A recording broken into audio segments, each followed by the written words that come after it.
Bienvenue sur cette deuxième vidéo où nous allons passer en revue un petit peu l'interface et ce que nous allons découvrir. Alors, lorsque vous vous connectez, vous vous retrouvez sur cette page d'accueil qui va nous être utile parce qu'il y a plein de choses. C'est vraiment un regard général. Alors, on est vraiment aidé au début par ici une mise en route avec 9 étapes à effectuer. Donc là, au fur et à mesure, je vous conseille effectivement de suivre les étapes de mise en route. La première étape, c'est éventuellement d'importer vos contacts. Alors c'est ce que je vais faire. J'ai préparé une fausse liste de contacts que je m'apprête donc à importer. J'ai préparé une liste de contacts au format CSV depuis mon Excel. Mais sinon, vous pouvez aussi importer, vous voyez, de plusieurs solutions externes.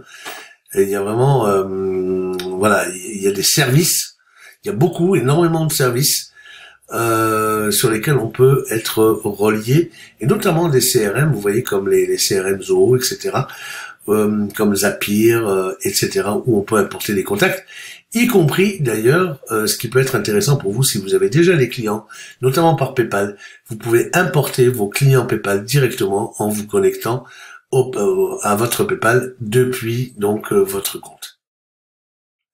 Donc là, ce qu'on va faire, c'est que je vais tout simplement importer depuis un fichier CSV que j'ai préparé à cette fin. Donc voici liste test CSV. Il y a 5 ou 6 faux contacts que j'ai mis dedans. Voilà. Alors, il faut que je vous montre effectivement comment se présente ce fichier. Idéalement, dans ce fichier, je ne devrais avoir que ce qui m'intéresse. En l'occurrence, une colonne prénom, une colonne adresse email. Et c'est valable pour tous les fichiers d'importation que vous faites sur un autorépondeur, que ce soit sur LG Autorépondeur ou ActiveCampaign. On parle de base de données, on parle d'une logique de base de données. Et quand on parle d'une logique de base de données, eh bien, il faut savoir que une base de données fonctionne de la manière suivante. On a ici un champ, le champ prénom, et là, ce sont les valeurs possibles de ce champ prénom. Là, c'est le champ adresse email, et là, ce sont les valeurs possibles du champ email, les valeurs de champ. D'accord? Donc, vous voyez bien la différence entre les champs et les valeurs de champ. Et donc, ici, on nous propose effectivement les colonnes à importer dans notre fichier CSV qu'on doit faire correspondre aux valeurs de champ qui sont dans ActiveCampaign. D'accord? Donc là, vous voyez que c'est le prénom. Donc là, le prénom, je vais chercher si j'ai des prénoms. Il se trouve que j'ai ici prénom. Voilà. Adresse email, c'est l'adresse de courriel. Donc ça, pas de souci. Là, sélectionner les listes facultatifs. On n'a pas encore de liste, donc on va pas sélectionner de liste. Même si, il faut bien importer quelque part. On va sélectionner liste de contacts principales, même si on va pouvoir changer les choses différemment. On peut mettre des tags. Alors les tags, faut que je vous en parle. Un tag, donc c'est une étiquette en fait. C'est une étiquette qui va nous permettre de savoir d'où proviennent les contacts. D'accord? Donc là, en l'occurrence, c'est une importation. Donc je vais juste mettre un tag import. Option d'importation. Donc là, importer en tant que contact actif ou en tant que abonné, importé en tant que contact non abonné ou en tant qu'adresse email exclue. Alors ça, c'est plutôt intéressant pour la suite parce que là, vous voyez, si on importe en tant que contact actif, bien ça veut dire que les contacts actifs sont les seuls contacts qui seront capables de recevoir nos courriels, nos emails. Si je l'importe en tant que contact non abonné, eh bien cela veut dire tout simplement que cette personne n'est pas encore abonnée, elle n'a pas confirmé. Si vous voulez, par rapport à LG Autorépondeur, c'est un import de contact non confirmé. Et là, en fait, c'est un import en tant qu'adresse email exclue. Alors ça peut être intéressant parce que ça nous permet d'exclure, voilà, on peut avoir une liste avec des adresses email exclues de tout envoi. D'accord? Ça peut être par exemple une liste de personnes résiliées sur LG Autorépondeur qu'on va importer sur ActiveCampaign de manière à être sûr que ceux-là, ils sont résiliés sur LG Autorépondeur. Ils seront donc en adresse email exclue dans ActiveCampaign. Donc pour l'instant, on va importer en contact actif. Éventuellement, s'il y avait déjà des contacts, on peut dire que, hop là, on met à jour les contacts existants. Alors ça, c'est intéressant quand vous faites souvent des importations. Et quand vous faites des importations, là vous voyez, on a importé 2 champs. On a importé le champ prénom et le champ adresse email. Mais demain, imaginez que dans le cadre de mon suivi, je veuille par exemple rajouter ici une colonne numéro de téléphone ou adresse ou quoi que ce soit. Je vais réimporter donc cette liste test dans ActiveCampaign et là je vais lui dire mettre à jour les contacts existants. Donc ça veut dire que ça va prendre les contacts existants et ça va rajouter les champs manquants, ceux que j'ai ajoutés dans mon CSV. Ensuite, il n'y a plus qu'à cliquer sur le bouton importer maintenant. Et voilà, le processus ne devrait prendre que quelques secondes, hein, vu qu'il y a pas beaucoup de monde. Voilà, importation achevée. Donc là, ce qu'on va faire directement, c'est qu'on va revenir, à l'accueil. Donc là, je me suis mis carrément, vous voyez, je me suis mis carrément sur l'accueil. C'était une erreur. Bon, c'est pas grave. On va retourner sur Active. Alors, Active Campaign. Voilà. Et là, hop, on va ici. On va se remettre en français, bien sûr. Et surtout, maintenant qu'on est inscrit, on va pas faire un essai gratuit puisqu'on est déjà inscrit. Hein. Donc, on va aller sur connexion. Et vous voyez que la connexion, en fait, il vous demande pas un login et un mot de passe. Il vous demande surtout le nom du compte que vous avez donné. D'accord? Alors je me rappelle plus si vous avez oublié le nom du compte, voilà, vous donnez juste oublier le nom du compte et vous allez donc donner l'adresse email que vous avez utilisée lors de l'inscription à la plateforme. Un petit captcha, je ne suis pas un robot, et retrieve account, retrouver le nom du compte. Ah, contact, j'ai mal écrit. Contact, tarik-anan.fr. Voilà. J'avais mal écrit l'adresse email. Alors, donc du coup, là, je vais recevoir un email à l'adresse concernée. Voilà donc l'email reçu qui me rappelle en fait que le nom de mon compte, eh bien, c'est tout simplement ce que j'ai mis après l'arrobase dans mon adresse email, c'est-à-dire tarik-.anan. D'accord? Donc, du coup, ici, non, pardon. Voilà. Donc, du coup, ici, lorsque je veux me connecter, qu'on me demande quel est votre nom de compte, eh bien, c'est tout simplement tarik-anan. Login. Il va probablement même pas, voilà, il me demande même pas de mot de passe, donc tout va bien. Vous voyez que ici, ok, 2 sur 9 étapes ont été effectuées. Alors, avant d'aller plus loin, je voudrais vous montrer en fait ce qui se passe. Nous avons activé ici les 6 contacts, d'accord? Ces contacts, on peut les retrouver ici. Alors ici, vous voyez, il y a plein de choses dans le menu ici de gauche. Il y a vraiment pas mal de choses. À chaque fois que vous cliquez dessus, vous risquez d'avoir un sous-menu. Vous allez pouvoir vous en rendre compte. Vous voyez ici, ça s'est refermé sous forme d'icône. Et là, on a plusieurs choses concernant les contacts. D'accord? Donc là, on va retrouver tous nos contacts. Et puis là, déjà, ce qui est intéressant, c'est qu'on peut envoyer un email uniquement à une personne. Et ça, c'est plutôt intéressant lorsqu'il s'agit, par exemple, de relancer quelqu'un ou quoi que ce soit. On va le voir ici. Lorsque vous cliquez sur le contact d'une personne, que ce soit via email ici ou via ici son email ou via le prénom ou via ici l'avatar, eh bien ça revient au même. Vous arrivez sur la fameuse fiche d'abonné telle que vous la connaissez sur LG Autorépondeur, dans laquelle on va avoir tout un ensemble de choses concernant notre abonné. Vous voyez ici, notamment les téléphones, les tags, vous voyez la liste, on l'a enregistré dans la liste de contacts principale. Et nous avons surtout ici tout un ensemble, ça c'est le côté CRM. On peut affecter une tâche, on peut mettre une remarque par rapport à ce contact. On peut, au niveau courriel, donc il peut nous écrire, mais on peut aussi lui envoyer un email. Et les conversations, c'est le côté chat dont je vous ai parlé dans la première vidéo. Alors bien entendu, on peut faire des choses en passant par là, mais on peut aussi le faire ici en passant par ici. C'est-à-dire que là, je peux ouvrir cette partie-là. Voilà, ajouter une tâche. Je peux ajouter une tâche qui peut être un appel, un courriel, un déjeuner ou une réunion. Je peux, par exemple, si j'ai eu un contact de la personne, dire, ben, tiens, je dois lui envoyer un courriel en date du 30, par exemple, à telle heure, et la durée, peu importe la durée. Hein. Ici, vous voyez qu'on peut attribuer cette tâche, on peut ajouter des alertes pour cette tâche, et enfin, on peut automatiser aussi cette tâche. Donc ça, c'est le côté CRM, très intéressant. On peut ajouter donc ici une remarque, on peut envoyer un email. Bref, vous voyez qu'on peut faire pas mal de choses à partir des contacts. On peut bien entendu ajouter ce contact à une liste manuellement. On peut lancer un automatisme. Alors, qu'est-ce que les automatismes? Eh bien, ce sont tout simplement les envois automatiques. D'accord?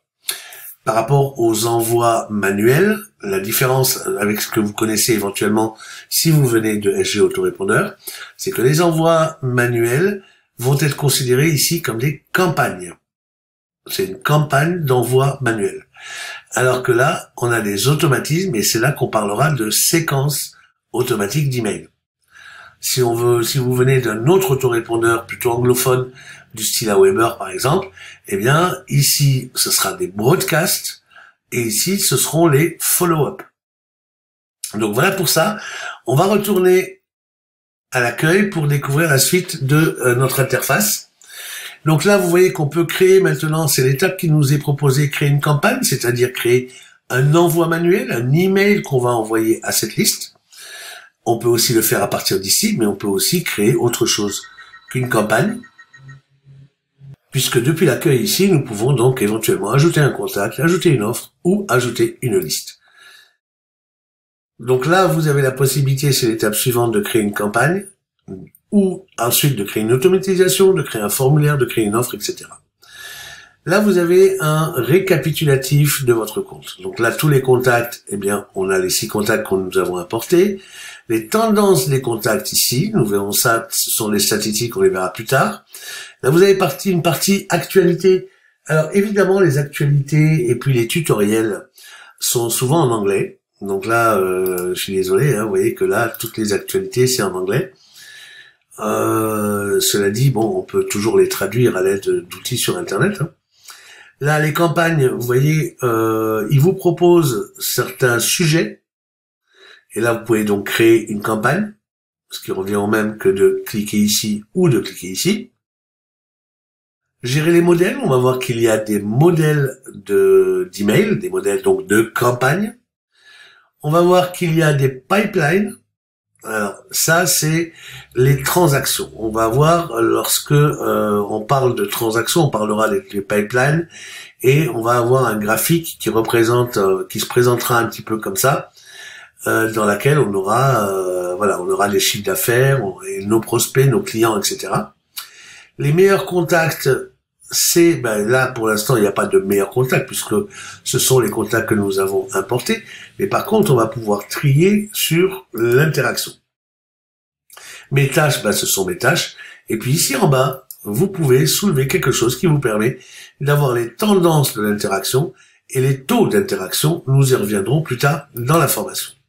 Je voulais juste vous informer du fait que ici vous allez avoir tout un tas de menus, mais ne vous étonnez pas si, lorsque vous cliquez, par exemple, si on veut créer une campagne ici, on peut passer par là, hein, ne vous étonnez pas que ce menu se dédouble, en fait, quelque part, puisque vous le voyez ici à gauche, c'est devenu des icônes, et puis vous avez accès aux sous-menus, d'accord? Par exemple, le menu des campagnes vous permet de créer la campagne, bien sûr, avec le bouton ici, créer campagne, mais également de gérer les modèles, de gérer les variables.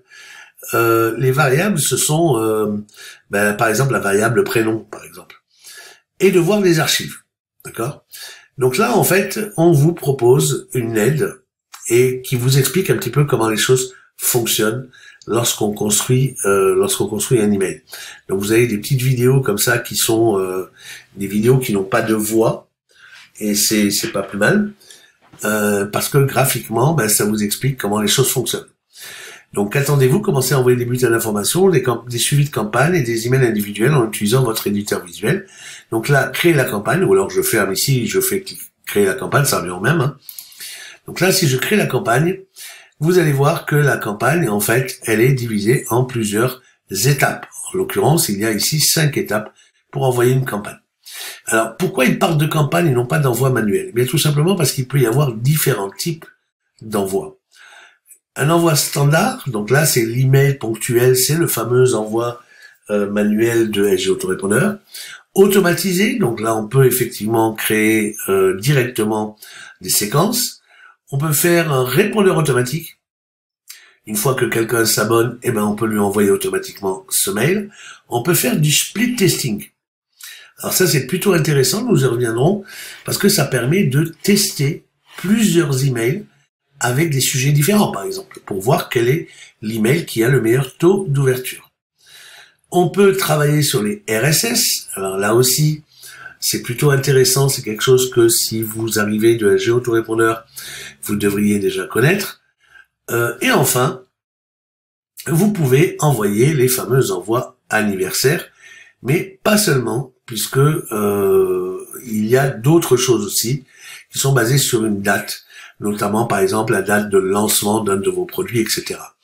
Et là, en règle générale, et ça se passe un peu partout comme ça, généralement, vous vous laissez guider, vous faites votre choix, vous faites suivant, ça passe à l'étape suivante de liste, ensuite le design, le résumé et l'envoi. Donc là, je vais quitter, je vais revenir en arrière. Et on va revenir même... Alors, vous voyez ici, on va revenir à l'accueil. Voilà. Ici, vous avez en bas, vous, donc moi en l'occurrence, lorsque vous cliquez dessus, ça vous propose de l'assistance ou de vous déconnecter. Alors l'assistance, vous pouvez y avoir accès ici aussi via l'aide. Et là, l'aide, c'est plutôt pas mal. Alors évidemment, c'est en anglais, donc voilà. Ça, c'est des suggestions de réponses qui sont en anglais, ils n'en ont pas en français, en tout cas pas pour l'instant. Mais vous pouvez toujours leur poser une question ici et les contacter. Il y a aussi quelque chose que vous devez savoir. Donc là, on reviendra sur tous ces aspects, on va dire classiques d'automation. Les offres, on en parlera à la fin. Les conversations, c'est le chat, on n'en parlera pas vraiment parce que sinon ça risque de vous coûter très cher. C'est une option assez chère. Hein. Les listes, les formulaires, les rapports, c'est les statistiques. Et ici, nous avons ici 3 entrées qui sont des entrées plutôt intéressantes. Commençons par la partie applications. Alors ça, c'est intéressant parce que ça nous donne toute une liste d'applications qui peuvent être reliées à ActiveCampaign. Et ça, c'est vraiment... Et puis là, vous allez voir que en veux-tu, en voilà, il y en a tout un wagon. Et en l'occurrence, vous pouvez virtuellement relier tout ce que vous voulez avec ActiveCampaign. Alors la plupart du temps, on va prendre Facebook. Alors, si je clique sur Facebook, il va me demander de connecter Facebook avec ActiveCampaign. D'accord? Donc ça veut dire que on va ajouter un formulaire d'abonnement à notre page Facebook et si la personne s'abonne, elle sera abonnée dans ActiveCampaign. Ok? Si on prend WordPress, c'est pareil, il y a un plugin dans WordPress qui nous permet, voilà, ici on peut télécharger le plugin et l'installer, et ça va nous permettre directement de susciter des inscriptions dans notre ActiveCampaign directement depuis notre WordPress. Zapier pour ceux qui connaissent, Shopify si vous faites du dropshipping, du e-commerce, et voilà, donc il y a vraiment plein de choses, beaucoup de possibilités de connexion. Ici seront répertoriées les applications qui sont déjà connectées à votre compte. Donc là, vous voyez ici par défaut, il y en a qui sont déjà connectés, on y reviendra. Donc toutes les applications populaires, c'est-à-dire celles-là ici, les applications les plus récentes, Accounting, Analytics. Alors voilà, après c'est du tri qu'ils font. Hein. Par exemple, si vous voulez connecter avec un autre CRM, voilà, vous avez tous les CRM, les plus connus sont là. Hein. Voilà, notamment Salesforce, notamment Sugar CRM, et puis Zoho CRM aussi. Voilà, donc tout ça ici, ce sont les différentes façons. Vous avez aussi ici, si vous avez un système de gestion de support avec des tickets, etc., genre Desk, Freshdesk, je pense qu'il y a aussi Zendesk, tiens voilà, Zendesk, etc., qui permettent de gérer. Donc vous voyez qu'au niveau des... On va retourner aux applications. Vous voyez qu'au niveau des applications, il y a vraiment beaucoup de choses à faire. On va revenir à l'accueil. Voilà, au niveau des applications, ici, il y a vraiment beaucoup de choses, beaucoup d'applications qui peuvent être reliées directement avec ActiveCampaign. Les paramètres ici vont vous permettre de faire quelques réglages. Et là, il y en a pas mal. Ici, vous voyez, c'est notre compte. Hein. Donc là, on peut mettre un gravatar, on peut mettre notre photo, notre nom, l'adresse de connexion, ce qu'on a déjà donné. On peut ici mettre une signature. Alors ça, c'est plutôt intéressant. La signature, vous devez savoir ce que c'est. La signature, c'est ce qui sera envoyé à la fin de chaque email. Cette signature ne sera utilisée que quand vous enverrez un email individuel à un contact spécifique. Vous voyez, donc ça, attention, c'est pas la même gestion des signatures que dans un autorépondeur comme GAutorépondeur, par exemple. GAutorépondeur, vous créez une liste, et dans cette liste-là, vous allez créer une signature pour cette liste. Et donc, à chaque fois que vous enverrez un email à cette liste-là, eh bien, cette signature sera insérée. Dans ActiveCampaign, ça fonctionne un petit peu différemment. Nous allons voir comment faire. Ici, si on passe par la signature du compte, effectivement, cette signature ne sera utilisée que lorsque vous enverrez un email individuel à un contact spécifique. Je vous rappelle qu'on peut le faire, hein, nous l'avons vu au début de cette vidéo, dans la rubrique contact. Les adresses. Alors ça, c'est intéressant. C'est intéressant que vous mettiez une adresse. Pourquoi? Parce qu'elle sera présente à la fin de vos emails. Nous y reviendrons. Vous pouvez avoir des utilisateurs et des groupes si vous travaillez en équipe avec une assistante. Ici, vous avez les offres. Alors ça, on va y revenir quand on parlera des offres. Les notifications, c'est quelque chose d'intéressant parce que ce sont des emails que vous allez recevoir à une fréquence que vous pouvez régler, hein, ici, immédiatement, par heure, par jour, hebdomadaire. Et voilà, vous pouvez choisir quel type de notification vous allez recevoir. Dans la partie avancée, voilà, il y a encore d'autres choses. Bref, ce qui nous intéresse aussi, c'est la partie développeur. Pourquoi? Parce qu'à un moment, il va vous être demandé, par exemple, vos clés API. Les clés API, vous allez les trouver ici. Vous voyez par exemple ici que j'ai une URL d'API, qui est déjà ici, et une clé d'API. D'accord? Après, si vous avez besoin d'aide, ben, vous consultez l'aide. Sauf que, encore une fois, les aides sont bien souvent en anglais. D'accord? Donc là, il va falloir effectivement, même si je suis en français ici, vous voyez, mais l'aide, voilà, l'aide pour les développeurs ici, c'est en anglais. Et même si je clique sur quelque chose, voilà, j'aurai plein d'explications, mais en même temps, ce sont des explications en anglais. Tout le reste, qu'est-ce qu'il y a d'autre d'important? La sécurité, éventuellement. Alors, cette sécurité, en fait, c'est l'authentification multifacteur, hein, pour votre compte. Si, par exemple, vous vous connectez depuis un deuxième appareil. Par exemple, si vous vous connectez à ActiveCampaign depuis votre ordinateur et depuis votre téléphone, ou depuis un deuxième ordinateur, je vous recommande d'activer cette fonctionnalité. Et là, voilà, il va vous demander, par exemple, de scanner avec votre téléphone le code QR code. Ça va vous donner un code qu'il faudra venir ici saisir. C'est pareil pour tous les pour l'activation du compte, pas pour l'activation. Enfin, vous pouvez forcer les utilisateurs de votre équipe à configurer leur authentification. Donc là, c'est pareil, c'est désactivé, mais c'est en gris. Vous pouvez pas l'activer tout simplement parce que nous sommes les seuls pour l'instant à gérer le compte. Donc, le problème ne se pose pas vraiment. Ici, on va voir qu'on peut ajouter un calendrier directement, et notamment quand on prépare des campagnes de lancement ou des choses comme ça peut être intéressant. Ici, vous avez réponse préenregistrée. Alors ça peut être intéressant parce que on va gérer plus tard des catégories et pour chaque catégorie, on va pouvoir ajouter une réponse. Bref, vous l'avez vu, il y a dans les paramètres pas mal de choses à faire et bien entendu, je vous rappelle que nous sommes sur un compte gratuit pendant 14 jours et là, évidemment, on nous propose de déverrouiller les fonctionnalités avancées qui nous permet de faire évoluer notre compte sur les différentes offres. Voilà. Alors, les différentes offres, vous voyez, sont calculées en fonction du nombre de contacts. Contrairement, par exemple, à un autorépondeur comme SG Autorépondeur, où là, le nombre de contacts est toujours en illimité. Mais la plupart, c'est vrai, les autorépondeurs, travaillent en fonction d'un nombre de contacts.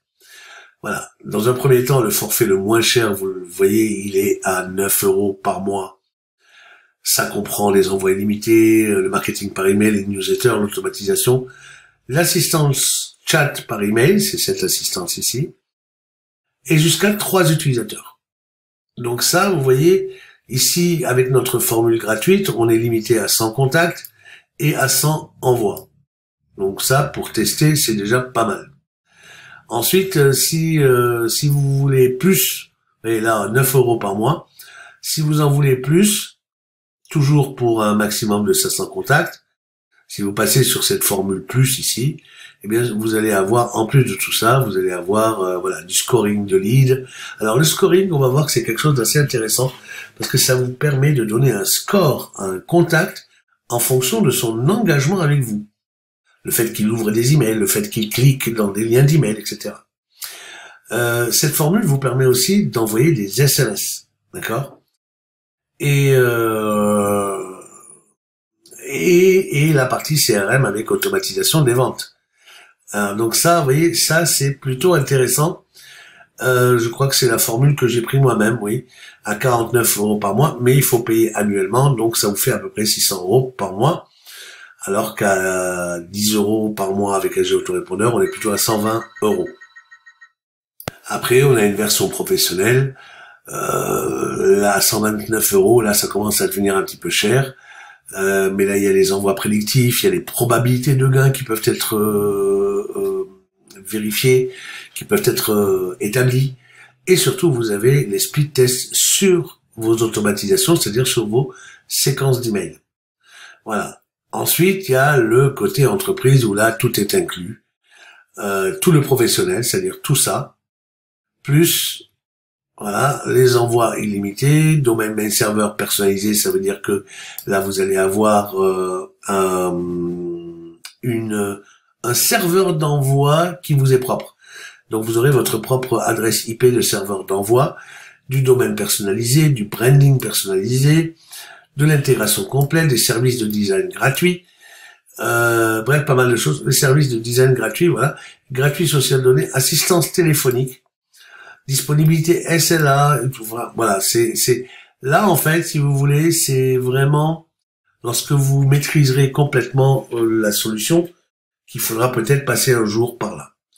Mais ces tarifs-là ne sont que des tarifs indicatifs par rapport à 500 contacts. Si demain j'ai 1000 contacts, regardez, hop, 1000 contacts, les tarifs vont évoluer aussi. Alors entre 500 et 1000, vous voyez, il y a que la première formule qui évolue de 9 à 17 $ par mois.